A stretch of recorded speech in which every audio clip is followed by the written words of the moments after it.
So welcome everyone. So we're meeting today with Kevin Dooley, a world-renowned photographer, wildlife photographer, winner of Photographic Cup, and I believe you took second place last year, silver medal out of like top 10 photographers in the world in the wildlife category. Can you maybe talk about some of your achievements, Kevin, and what makes you a great photographer? Oh, sure.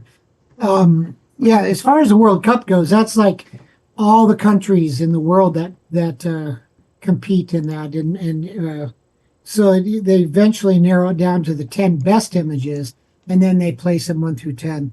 And the wildlife category, I got the silver medal for that, and the United States actually took the silver medal as well.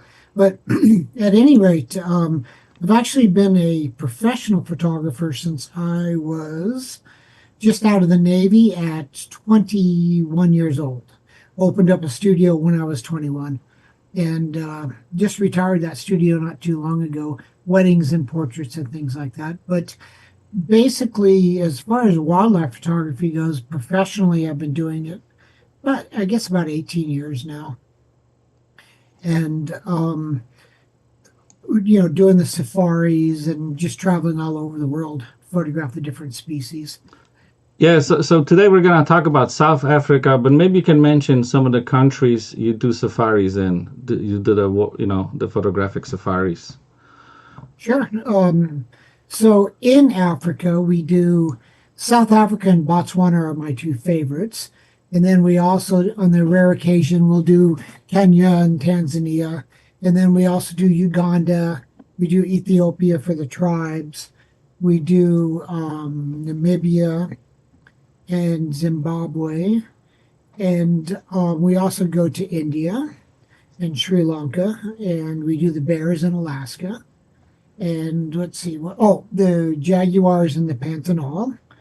And we do the Galapagos every 5 or 6 years. In fact, we're doing the Galapagos this coming June coming up. And gosh, have I forgotten anything? In India, we do the tigers, we do the snow leopards in northern India, and then we also do many of the sort of sideline species when we're doing tigers, like the elephants, and there's jackals and many different species of birds, as well as lots and lots of different, well, I shouldn't say lots, but 3 to 4 different species of branch antlered deer and wild boars, things. It's a few antelope species. It's amazing. So, What's your favorite animal? my favorite animal to photograph that's a tough one, man, but probably overall the leopard. Leopard, top 5 animals then. Yeah, I mean, I really enjoy tigers. Tigers are, in my opinion, to get really, really awesome wild tiger photos is one of the biggest challenges. But overall, I really, really enjoy leopards. Okay. So, what kind of preparation, what do you need to go on a safari? Maybe you can explain to somebody who's never been on a safari what it takes. Well, certainly, you really need to sort of think about what your priority is as far as species goes. If you have any particular, species that you really want to photograph, and then once you've done that, there's a lot of different ways you can go about it. As far as locations, some locations can be quite crowded and noisy and a lot of vehicles and dust and people, and other locations can be very, very remote and quiet, and you're among just a few people that will actually be there on safari. And that's the type of safari I prefer. I find that in order to get really good images, I need to really dive into nature. I really need to sort of become part of nature. And I find if there's a lot of other people around and noise and other vehicles and, just things like that, it really seems to interrupt my thought patterns and prevent me from being able to dive in and really look for the expressions in the animals and just kind of really relate to them. And I think for that reason, all the safaris I've been on with you, you have a vehicle limit. How many can be on one sighting, basically? Correct, and that's three, That's right? three. So vehicles have to rotate so that you don't interrupt or disturb the animals, right? Everybody gets a chance to get in, but you do not overcrowd the animals, basically. Correct, and there's so many reasons for that. You know, for one thing, if you get too many vehicles around a siding, it's harder to get a really clean background. And it's also hard to reposition the vehicle if, say, the lighting or the position of the animal or even the background is something that you need to change or modify, Hmm. to be able to move the vehicle a distance, it could even be like a couple of feet or it could be 20 feet or whatever. But to be able to set the vehicle where you want it to be is another reason why it's really important to not have a lot of vehicles around the animal. And, if you're looking for above average wildlife photographs, there is a moment of time when you pull up on a vehicle, I mean on a sighting, the animal is obviously going to notice you. They're going to hear you. They're going to smell you. All of that, and so there's a period of time when a sort of a calming down period when the animal sort of forgets that you're there and starts going on about doing natural things, and those natural things can lead to some of the greatest photographs. So again, quiet, not too many vehicles, not moving around too much once you're positioned. All of those things will allow you to give that animal the amount of time it needs to settle down and really create great activity and great expressions for images. Yeah, I mean, to achieve that level of photography that you have, you really have to put in many hours. And we do when we go on safari. You get up early, like 4:30 wake up call, 5:15 you're in the vehicle before sunrise. Because sometimes it takes an hour or 45 minutes to get to the spot, right? Well, So, yeah, I mean, there's so many factors as far as where we left animals the night before, as an example. What maybe some of the other vehicles, we all have radios and we talk to each other, and you know, knowing pretty much what's going on when you head back to camp in the evening can certainly give you a game plan, so to speak, for the morning. But the lodges that we go to, they're in the reserves, and so I mean, there's animals running around by the camp. There's water holes at the camps, and mhm. so if you have a specific destination in mind, like let's just say as an example, we know about, a kill and we want to get there right at sunrise to get some of that action, and maybe there's going to be some hyenas coming in or whatever, and so that could be a distance from the lodge. Could be 30 minutes or 45 minutes or whatever. But on the other hand, if we don't necessarily have a specific destination that we're going to go to, then within 2 minutes of leaving the lodge, we could be photographing stuff. And so the time we leave the lodge can vary a little bit depending on our goals. Um, we had we've got in our main area we go to in Botswana, we've got four cheetah cubs. And in fact, the area we go to mostly in South Africa, we've got five cheetah cubs. And so cheetahs will, they'll settle down for the night because they're not nighttime hunters, right? In fact, they will generally leave a kill at dark and go to a more open area, because if that kill pulls in hyenas or some other predators, it's very dangerous for cheetahs.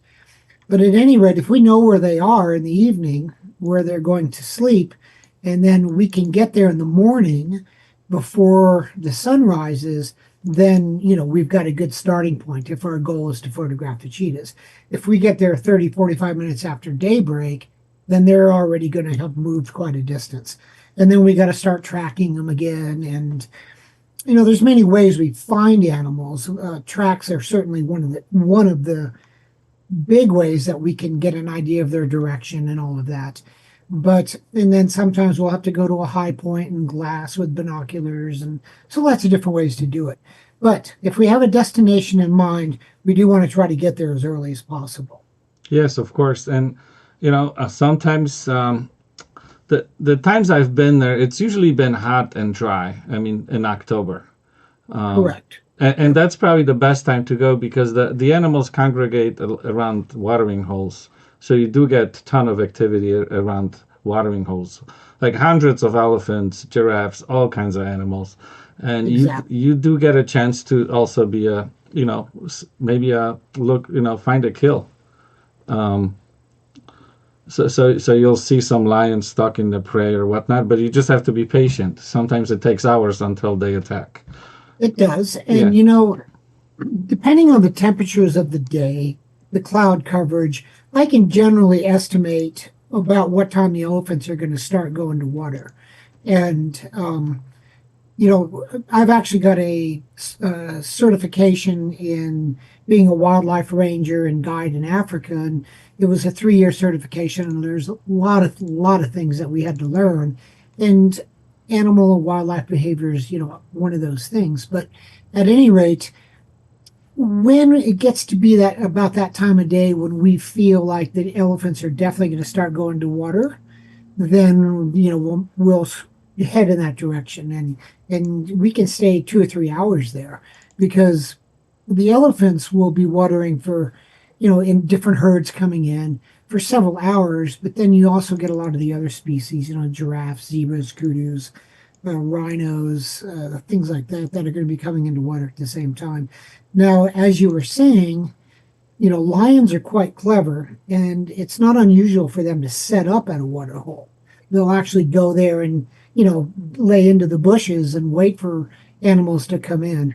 And when you get that kind of a situation, then definitely it's worth setting up and waiting it out so you can possibly get maybe a kill or a chase or something like that. Yeah. So, No, they're patient animals, and the action lasts a second, so well, you always have to be ready. I always say, unlike us, we've got a schedule to keep, right? Well, Yeah, they have no schedule. The only schedule they have is lay down under a bush somewhere and look for food and get some water. and then get That's some water. Yeah. So maybe before we maybe talk more about how it is on a safari, let's maybe roll back a little bit and talk about the logistics. What it takes. Do you organize? Do you help people organize the flights, the schedule, the hotel on site? Do you provide transportation local? How many days before the actual safari they have to leave? Just kind of like very quickly talk about those details. sure. So I'll just kind of try to do that, in the order that a person would want to or would need that information. And as far as, the flights are concerned, so as an example, if you come with us to South Africa or Botswana, you're going to fly into Johannesburg, and that's from Atlanta on the way over. That's about a 15-hour flight, so it's nonstop from Atlanta. And we're going to really recommend that you arrive in South Africa at least 2 days before the safari begins. And the reason why is because in the last few years, we've seen as much as like 30% of the flights have problems, either a delay or there's a cancellation somewhere. And so you could potentially end up coming in a day later or something like that. And the other thing is, for me, like from New Mexico, we're looking at an 8 or 9 hour time difference depending on daylight savings time. From the East Coast, you got 6 or 7 hours. And so with that great a time difference, you're definitely going to notice a bit of jet lag. So if it normally takes 3 days to get completely over jet lag. And we do have one day at the beginning of our safaris where, we go to the cultural village and get to experience some of the more, the tribal, photograph some of the tribes and just learn about the people of the area. And that's for one night we do that before we go to the safari lodge.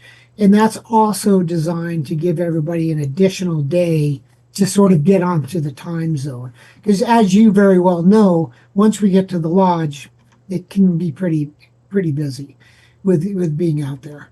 And so again, arriving, 2 days early, approximately.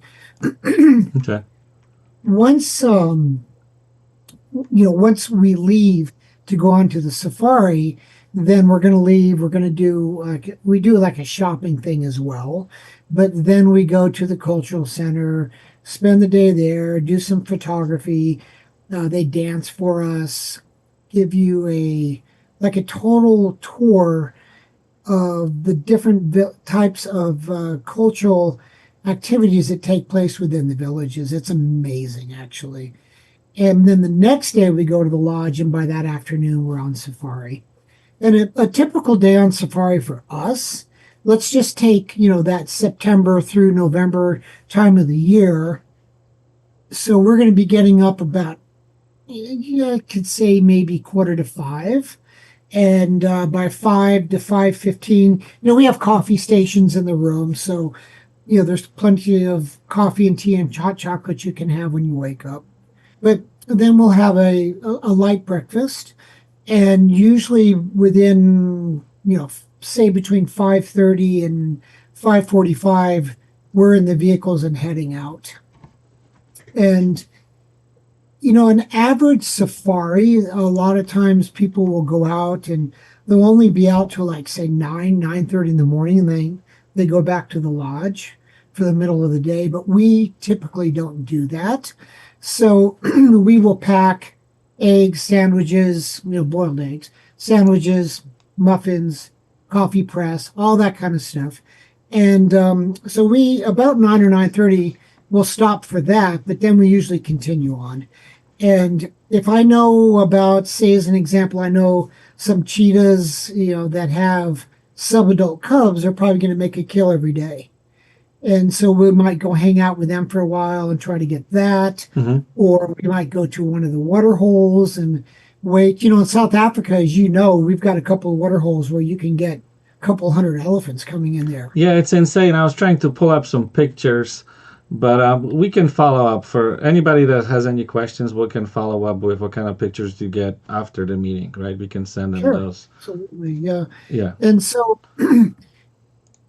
much activity takes place, and sometimes we can stay at a water hole until, noon, 1 o'clock, whatever. And then we make a decision about going. We either drive back to the lodge, and we have like a sort of like a, I hate to call it a brunch, but it's like a sort of a big buffet, and then but you can order breakfast stuff as well. And then we rest for a couple of hours, and then we have high tea at 3, and we head back out again at 3:30 and stay out till dark. And sometimes if people would like to, we can talk about editing and things like that during that time as well. But as you know, sometimes people want to take a little nap or download their images or take a shower or whatever. Yeah, I would actually advise not to even download images. Bring as many compact flash cards or SD cards, so you don't have to waste the time, because time is precious and sleep is precious. Or if you want to hang out with people, you do meet a great amount of great people, like-minded people. You're friends with all of them later. So it's like, I would just recommend bring enough cards just to last you a whole week. Definitely. It, And these 512 cards now, like I've been switching from my 256 cards over to 512 cards now.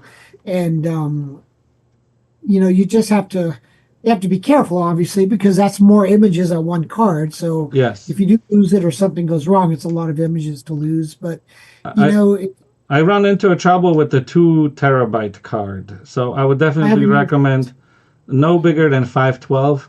Ideally, one card per day per camera. So then, you have a collection of cards. When you download images, things can always go wrong, and you're gonna waste time. And the worst thing could be that you miss a meal, because it takes you, I want to miss those meals.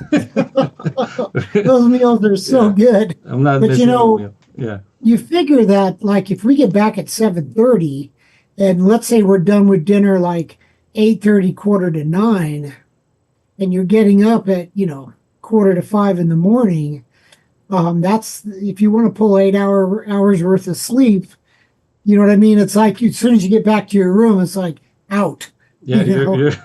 it's a big schedule here, and there's a short walk from the tent, and it's not really a tent. It's like luxurious kind of accommodation, Yeah, but they call it yeah, a tent because it's got soft walls. correct. But And the it's advantage, to that is like the lions roaring, the hyenas. yeah, You occasionally get some birds that forget what time they're supposed to get up, and you monkeys. can. And the monkeys are going to be roosting at night, but you hear a lot of animals, and Yeah. it's like a symphony to go to bed to. I love it. So last year when we were there, a lion killed a buffalo just across the valley. Like we were Well, photographing from the pool area from the deck, the when lion you say valley, so there's a little riverbed riverbed. Yeah, right that's in what I front of mean. the Yeah. lodge. Yeah, and it's not very deep. And then the lion made a kill right. Yeah, you could photograph that lion with his kill from the swimming pool at the lodge, It was what, like maybe 80 yards from us? Maybe what, if that. if that, Yeah, yeah. if that. Yeah. I mean, you didn't have to go anywhere, just right there. You could sit in the pool and photograph the lion. And a lion had a hard time piercing through the hide, correct? He was an older lion. Yeah. He was missing one canine, but even if they have a younger lion that's got like a full set of teeth and a very strong lion, those hides, on a buffalo are pretty thick. You're looking at about an inch worth of skin there, so it's not an easy task. Yeah, and it was sitting there baking in the sun for like 3, 4 days. Well, just so you know, just recently, just this last safari I just got back from, it happened again. Oh, no And kidding. yeah, and we had to get a tractor and carry that buffalo away from the lodge because it was stinking so bad after a couple of days. It was, yeah. The wind was bad, it came right to the lodge. So So anyway, maybe we'll make an announcement. If anybody has any questions, we'll be answering questions later. Um, we had up to like 10 live views right now, so we'll see. We'll hope the number climbs. Okay. Um, so maybe what do we talk about now, Kevin? Let's maybe talk about like this. Um, we talked about equipment, safaris, animals. we haven't really talked much about gear, but the other thing is if anybody wants to send you like, but can they can message you on Facebook, right, and ask a Yes. question. Yeah. So just so everybody knows, we've got so your Botswana safari in October is sold out. But in South Africa, we've got 2 rooms still available.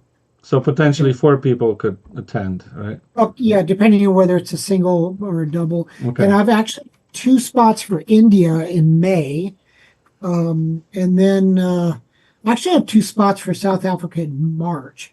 But yeah, so we're almost completely full on your trip. But we have so much fun. It's like it fills up pretty quick. So did you say your next year is almost completely full? So I've got a September grouping. Yes. Well, there are a few safaris that have space. Okay. But your Botswana one is completely full, and then your South Africa one has 2 rooms available. There's a couple of other safaris where there's a room here or there available. So you also do Alaska. I'm just pulling up your page here. You go to Alaska, you photograph bears over there mostly, right? Right. And Alaska is sold out for next year. But it's halfway sold out for 26 now. Okay. So I think we only take 6 or 7 people on that trip. So I think I have room for 3 people for Alaska in 2026. So that goes quick. Okay. And sometimes you have the same people going pretty much every year with you, right? We have an 80% repeat. So That's we get a crazy. lot of people that just like they go everywhere we go. Yeah. You know.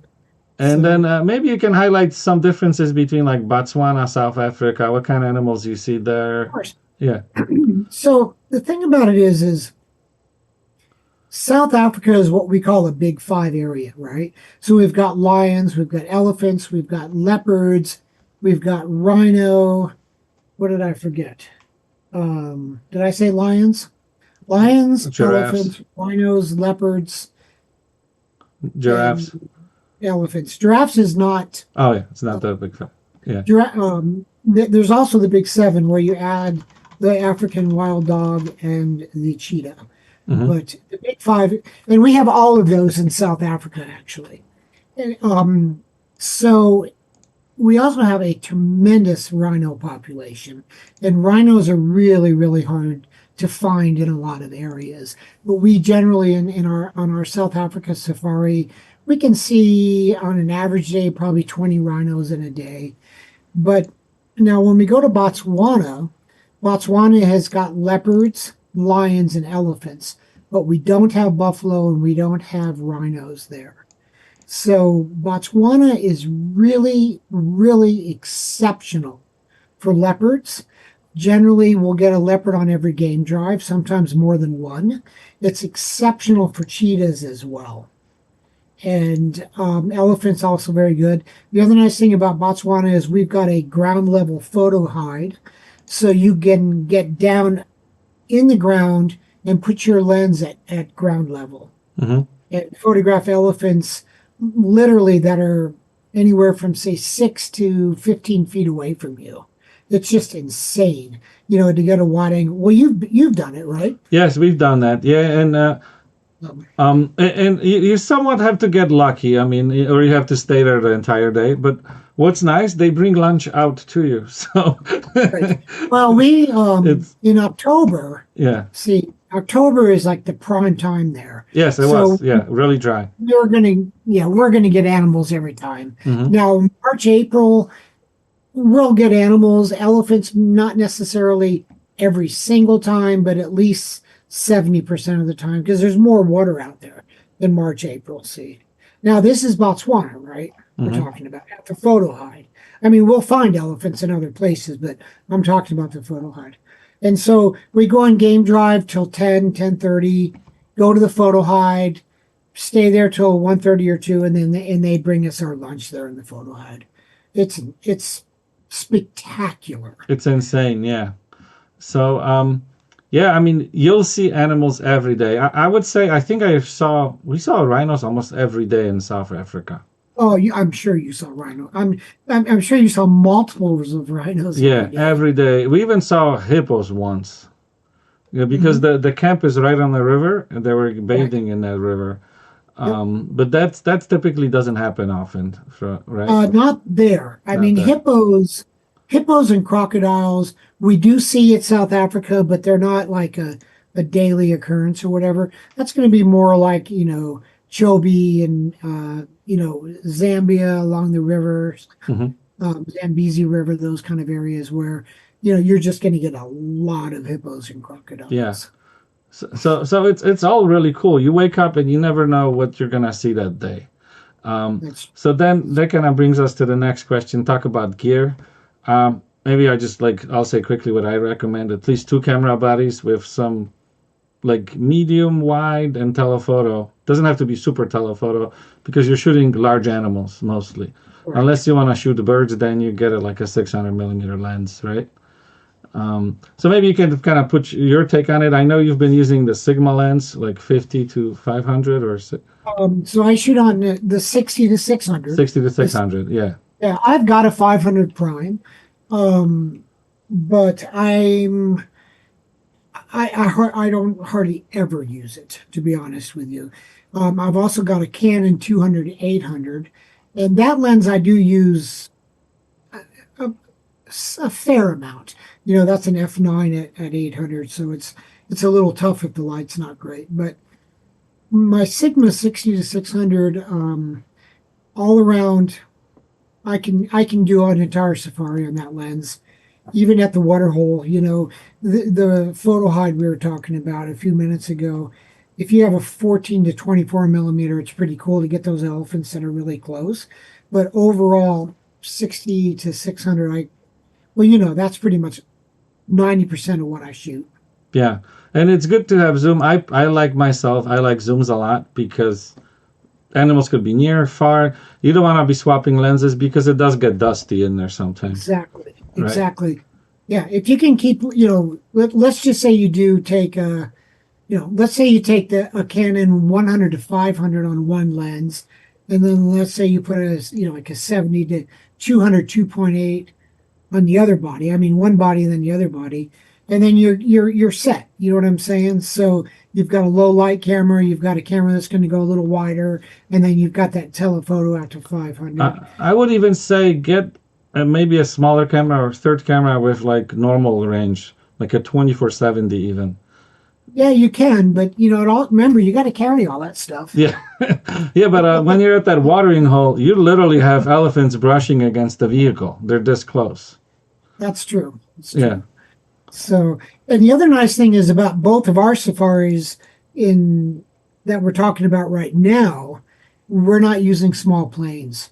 So there's no limit, like a lot of small planes, let's just say they limit you to 50 pounds total weight, between your gear and your clothing and all of that.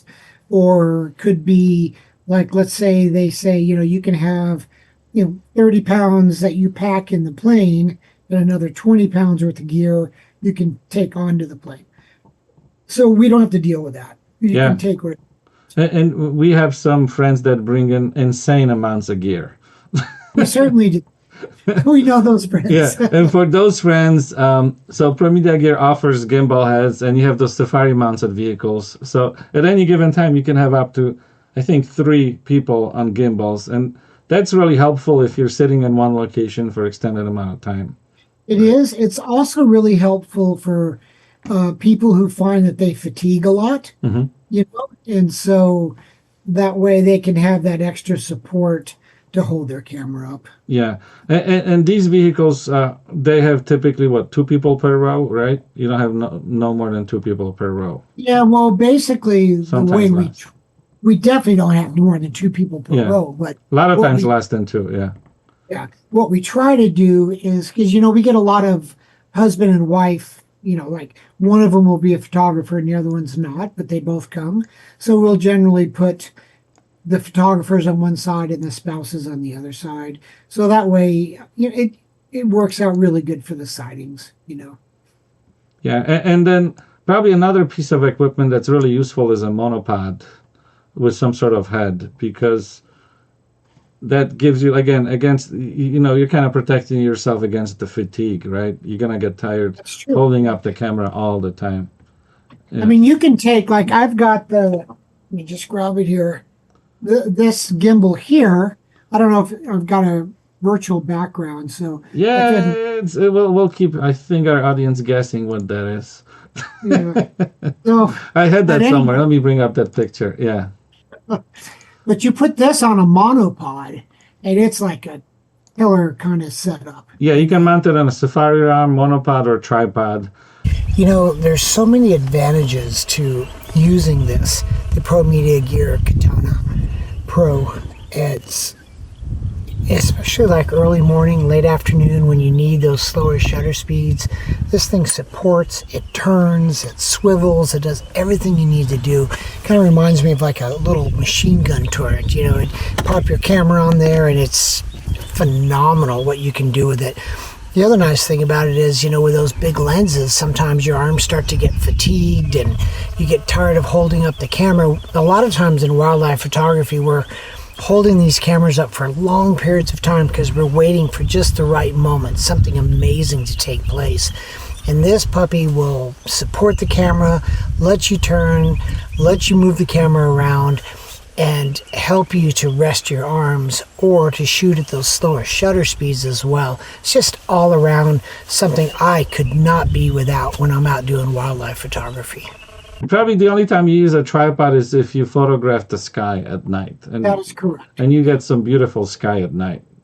It's You do. There's Yeah. zero light noise out there. zero pollution. And the air quality is just so amazing. Like everything's just so clean and organic. It's like after you leave, like, oh damn, this sucks. I want to go back. It's a change when you leave to come home, isn't it? Yeah. I get so in tune to nature and everything that's going on out there. Like, my morning newspaper is the sky and the wind and the trees and which direction the giraffes are looking, and all these animals are telling me the story of the day, Mhm. and then I come back home to close to the city, and it's a totally different world. Yeah. Oh, So yeah. It is. Yeah. Um, I guess what else? We're probably coming up on time, Kevin. that's fine. I guess as far as investment, is that information available online? Oh yeah, no, all the safaris, the prices are on the website. Okay. And did you put the web address on somewhere, or? Yeah, we will. Yeah, we'll put that up down below as well. Yeah, it do be photo safaris. Okay. And Uh, I'm always, well, this time of the year, I'm always available to, if people have questions, they can call me, and we can kind of tailor a trip that works for what their needs are. They can tell me what species they're interested in and all of that, and I can help them to pick the correct trip. so one question that came in offline was that do you offer refunds or if somebody commits? Is there like a kind of refund policy, anything like that? The only way we can do that is if we can fill their spot. Okay. Yeah, and so the initial deposit, yeah, because the balance isn't due until like 3 months before we go. And so, but the initial deposit is going on to the lodge to, hold that room. Okay. And then I would say, I mean, if somebody's waiting to go on a safari, go now because you never know if you're going to be able to go next year, and book early because these spots do get booked out. I mean, it may seem expensive, but I guess if you think about it, you get a driver and you get a guide entire day, right? They're with you all the time. Oh yeah, I mean the It's guides are going to be with us, yes. and I'm also a certified guide, so I'll Hmm. be with you guys as well. But the whole week we're going to have the same guides, Hmm. you know, and in Botswana we've got guides and trackers, and then in South Africa we have guides, and so yeah, it's everybody gets like so, as you know, they get so attached to the guides, so attached to the camp staff. It's just like they become like your family. It's just incredible. Yeah, I mean, you become friends on Facebook afterwards. I mean, That's they are true too. connected. Even though it's Africa, there's internet in the lodge, and it's No, that's and true. it's fairly decent, so you're not totally disconnected. You get back to the lodge, and at certain parks too, even cell phone works. Cell phone service works. That's true. Yeah, Yeah, there's like spots where you can get a yeah. There's signal. some certain spots. I mean, you do. I mean, these parks are huge. I mean, Oh, they're they're massive, massive. Yeah. massive. Yeah. Um, so I guess the question that we have here, Kevin, is um, for those interested in getting into safaris, what's your advice for newbies trying to plan their first trip? What should be their first step?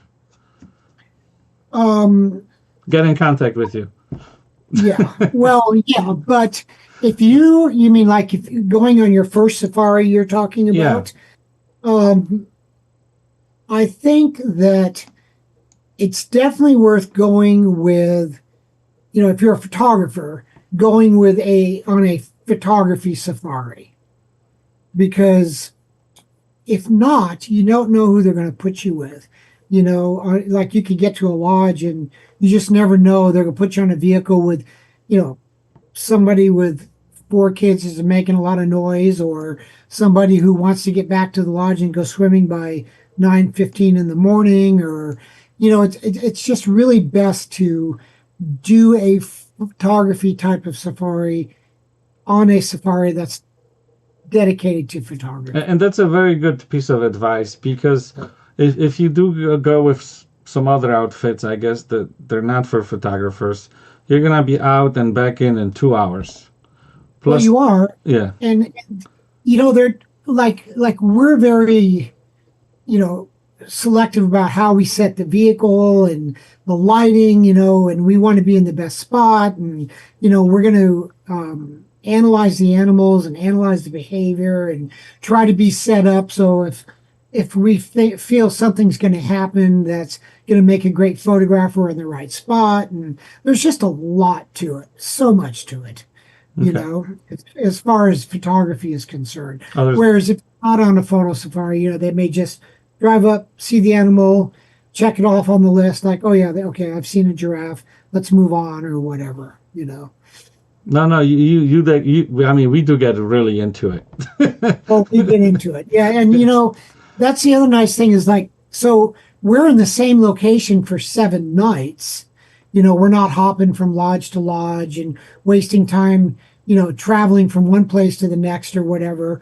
And so we're in the same place.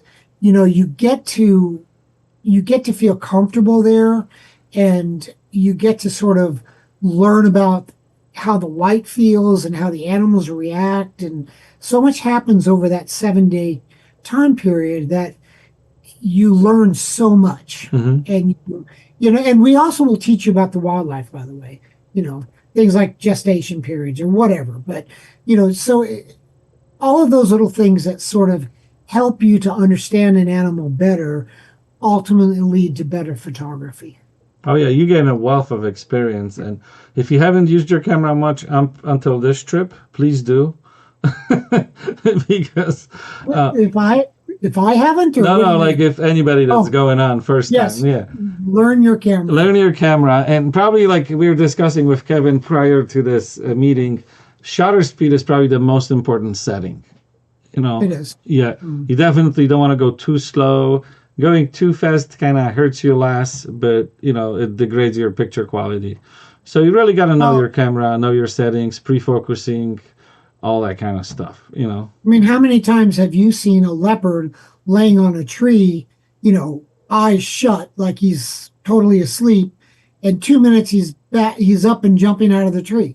Yes. And so even when you're photographing still animals that seem to be, so inactive, they can get active so fast. Hmm. And those are those shots that are going to be awesome. And so if you have to dink around like changing your shutter speed and all of that, then you've missed the shots. Yeah, I missed a shot. I remember that hyena going after a vulture. I missed it because I was changing white balance. Like, I mean, things just happen in a split second, right? And I got that shot, by the I way. know you got that shot, but I didn't. The hyena like halfway in the air, Yeah, mouth open. Yeah. that But was a wait, really these cool shot. shots I got. And I was so mad because I was on it for like an hour, but then 1 second I messed with How my it camera. goes. And listen, I still miss shots too. Yeah, of Or course. a couple of years ago, I was photographing two leopards that were fighting and they were in a tree, right? So they were up on a limb and they were fighting. So I zoomed in, and then bam, one of them jumps out of the tree, Hmm. and I mean, he must have jumped over 20 feet to get to the ground. And I was so zoomed in. Can you imagine that shot? So, so, Oh, so, so that's why I really like the zooms. So you always have room to zoom out exactly. If you because can things get, like this will happen, and you'll lose the shot. Like a lot of times the animals just get too close, and it's ridiculous as it sounds, but they kind of ignore the vehicle really. Like we've had that cheetah right next to it, like 6 feet from us. I think Derek got a really good shot of that cheetah. So well, we get leopards that go underneath the vehicle for the shade. yeah, it's You crazy. know? Yeah. So really So quick, because we're going on over 40 minutes now. Some question about some, I guess, seasons. October versus March, sure. um, and how's That's the sky? I mean, typically weather's dry in October and more wet in the spring, right? Yeah, but so remember that it depends on where you're going, right? Mm-hmm. So South Africa, Botswana, we try to shoulder the rainy season either before the rainy season starts or after it's over. So a lot of times we'll get those really awesome clouds, right? But when it comes to September, October, so we are on safari all the way, all September, all October, a lot of times into the first week or two in November. As you get into November, the rainy season can start, and you get these just insane clouds. But during September and October, we are still very much into the dry season. Mm-hmm. So in Botswana, the dust kicks up or whatever, and you do get nice clouds, but then you also get these just stellar sunsets. The more dust that's in the air, the better you can get in the sunset. And so we get these great, like Well, like if you look at the picture behind me there, the leopard on the tree, that is an example of a sunset we might get like in October, you know. And so, but it is pretty dry and it gets hot at that time of the year. And so that's when the animals are going to be frequenting the water holes the most. And there's not as much water, so there's more concentration at the water holes. Yeah. Okay. And you get, actually just posted a photograph on my Facebook page. I think it was yesterday or the day before. I had a pride of lions at a water hole and a rhino with a baby rhino. And in the pride of the lions was a baby, it was a lion cub. The lion cub went up to the rhino and they were sniffing each other. I've seen that. Yeah. It was insane, man. I've never seen it, right? And the mother lion, the female lion or the lioness was laying there watching the whole thing. And the rhino mother was also watching. And nobody got nervous. I mean, as far as the animals go, they just sort of let it happen. You could see they were watching. The lion was watching and the rhino was watching to make sure nothing went wrong, but they just let it take place. And it's the first time I've ever seen that. Yeah, I mean, it's like you never know. And doing this for so many years, you always see something new. Oh, you do. But March, April, it's greener, okay? There's more greenery on the bushes, right? So it's a little thicker. So you get a lot of those really cool shots, like where the animals are framed by the bushes and your backgrounds are softer and prettier, okay? Where in October, it's dead background as far as not much on the way of leaves and things like that. Yeah. So, my personal favorite month is October. October. Yeah, I mean, it's been nice. I've been there in October and I loved it. Loved every second of it. All right, so we're gonna probably wrap up. Maybe just at the end we'll mention any kind of birds for bird photographers. Which safari would be best? Both areas have between 300 and 350 different varieties or species of birds. There's so many birds. And the guides do stop for birds. If there's a nice bird sighting, they'll stop. Yeah. Or just, I mean, we'll stop for whatever the people want to stop for. Mm-hmm. So if we're on our way to a sighting, I'll tell people in my vehicle that, we've got a leopard here or whatever. So we may make a beeline for that. But generally, there's also times when we're just out kind of messing around. But there's birds at the water holes. There's a lot of birds of prey. We get, I don't know if you saw the image that I got, the World Cup image that I had with the Marshall Eagle with a guinea fowl in his claws. Not sure where that, yeah. But at any rate, we get some great bird photography. No, this is all really nice. Okay. All right. So I guess we're going to wrap up. So if anybody wants to contact you, they can go to your website, idubefotosafaris.com. Yeah, it's IDUBE. So IDUBE, photosafaris.com. Okay. And then, and how long are you here still in the U.S.? When are you leaving for your next trip? I'm going to be speaking at the PPFA convention in February. So I'll be gone from January 27th till February 5th. And then I'll be back again until about the 26th of February. And then I'll leave for Africa. I think I leave on the 26th or 27th of February. And then I'll be gone until, like the end of May. Okay. But in any case, if you're out there on the safari, your wife always, or somebody, somebody in the office answering emails and questions and everything. Yeah, and I answer emails from Africa as well. Mm-hmm. So, it's no problem. Okay. So I guess to wrap this up, visit Kevin's website. Also follow him on Instagram. Thank you, sir. All right. So thank you, Kevin. Thanks, everyone, for watching. If you have any questions, you can just follow us on Facebook. Do email us, call us. We'll be happy to answer. Okay? Absolutely. Thank you, Kevin. We love talking about safaris. Thank you. It's been a pleasure. It's been really nice talking to you, Kevin. Thank you. Talk to you soon. All right. See ya. Bye-bye. Bye.